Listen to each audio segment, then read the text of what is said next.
भारताचा कम्युनिस्ट पक्ष मार्क्सवादीचे राष्ट्रीय महासचिव, माजी खासदार, अर्थतज्ञ, उत्कृष्ट संसदपटू, मार्क्सवादी विचारवंत कॉम्रेड सीताराम येचुरी यांचे दिल्ली येथील पक्षाचे केंद्रीय मध्यवर्ती कार्यालय AKG भवन येथे पार्थिव ठेवण्यात आले।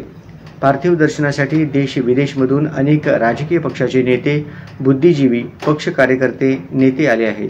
यावेळी सोलापूरमधून मार्क्सवादी कम्युनिस्ट पक्षाचे माजी राज्य सचिव तथा माजी केंद्रीय समिती सदस्य माजी आमदार कॉम्रेड नरसय्या आडम मास्तर व राज्य समिती सदस्य कॉम्रेड युसुफ शेख मेजर, श्रीनिवास म्हेत्रे आदींनी पार्थिव दर्शन घेतले व अखेरची लाल सलामी दिली। यावेळी आडम मास्तरांचे अश्रू अनावर झाले।